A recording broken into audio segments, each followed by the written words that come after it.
I thought I took on Verizon Wireless when I went to Wisconsin Dells one time, and they didn't have towers to accommodate my Verizon, so they told me to Wi-Fi from the hotels in Wisconsin Dells when I got back.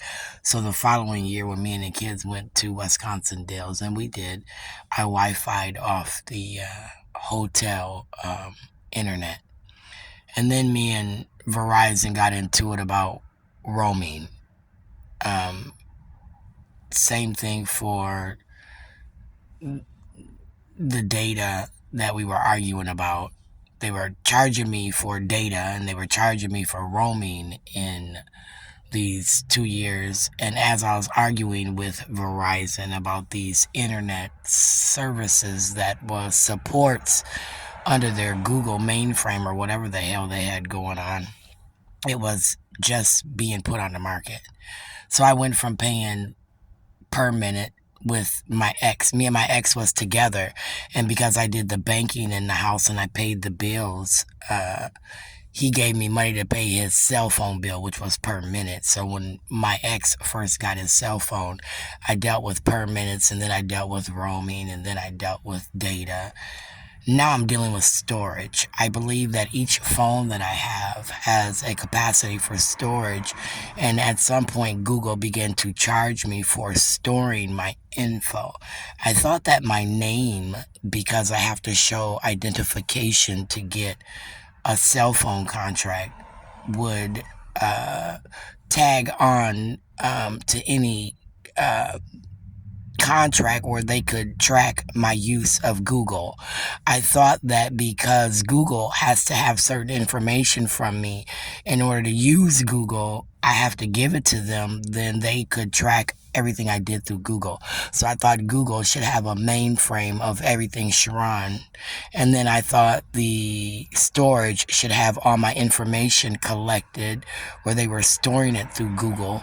And then I thought my phone had a certain amount of storage that it came with according to the phone, because in order to do certain things, after a while, I have to erase videos, I have to erase pictures. If I don't buy storage from Google, then Google doesn't store it for me to see it. This recent issue with Google, I just bought storage. And when I erase things off my phone storage, Google should still be storing it, because I just bought Google storage where they notified me that I couldn't take a picture without buying storage for $1.99. So I gave them access to my credit card where they're now not storing pictures. They're now not keeping tabs on things I'm doing. And it's bothering me because as an aspiring attorney, every time I get into this contract thing where these loopholes are, when I had my very first cell phone, it was with Quest and it didn't have long distance. You had to pay separate for long distance. Again, I've been in the cell phone business for a while with people, and when I got my first cell phone, I didn't call long distance. So Quest gave me a cell phone that did not have internet on it. It was only for use of phone. And then as times changed and equipment changed and supports and services through the cell phone started to boom, Google was on my phone. Google's been the only internet provider that I've ever seen on my phone. So I thought I would have a contract argument with Google. I thought I'd have a contract argument with Facebook where they don't have an app to monitor their policy and procedure of their community, where somebody a year later could complain about a post that's been up on your social media page for a year.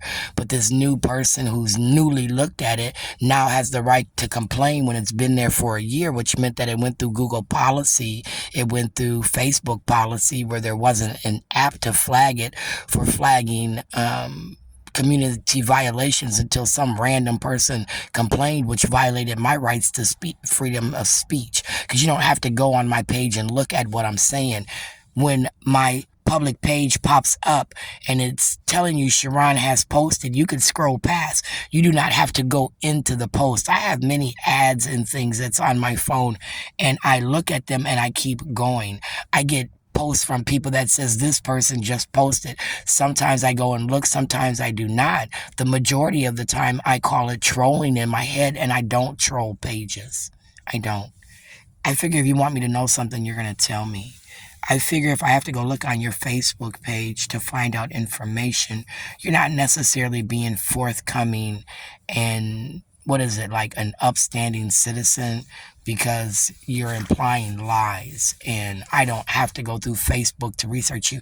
I found that when companies was allowing employees to go on Facebook to determine if a person could do their job, they violated my rights, because that's private and personal. That's like getting my diary and my family photo album before you give me a job to tell me what my private world is like, because if I'm not violating your policies and procedures while I'm at work, then you shouldn't be worried about what I'm doing on Facebook. But now that you got people working from home, technically we can be worried about what they're doing on their job at home in their free time, because they could have your equipment in one hand and their personal computer in another hand, and they could be using your job and their personal computer in a way that violates my rights, which again, I recently learned that you could do a group text, and within 18 seconds, you could solicit at least 100 friends and family to, flash dance, do a flash mob,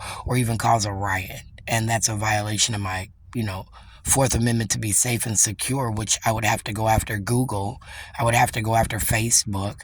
I would have to go after Twitter, Instagram, TikTok, any other social media page that's following me. Although my page is public, right now I was under the impression that if I had so many likes, if I had so many tweets, retweets, I would be due a check. And right now I'm saying they owe me a check because I've had a lot of tweets, retweets, because I'm controversial. Right now, the things that I say are based on politics, and the politicians that make amendments and ordinances that are assigned to laws where they can't change specific laws. What they can do is amend them to fit the state that they're in. And in this state, the state of Minnesota, anytime you're using a phone, you're standing on concrete, you're accessing a satellite that's up in space that's ran by the United States. If you're in one of the 52 states, especially the 50 founding states, because I, like Trump, believe that there's 50 founding states. We added 2 later, making it 52. We had a big argument about the flag of the United States, the red, white, and blue, whether we were going to put 50 stars on it or whether we were going to put 52 stars on it, when we added the 2 countries that were out there as we were having wars with other people. I could be wrong, but I don't know. I thought that we could reach them people too with cell phones based on, again, lag time, where I'm asking people, are you in the United States?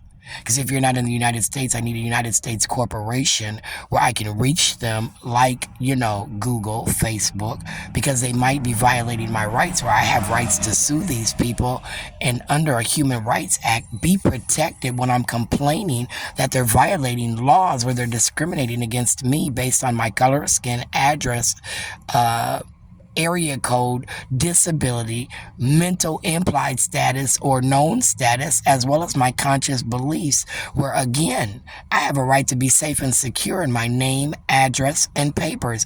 Every 2 years, a new politician does not get to go in, look at my file, and make new amendments and ordinances based on my name still being somewhere saying that they owe me money, and I'm complaining about discrimination. And again, it is illegal to discriminate, isn't it? Is it Michael Rao?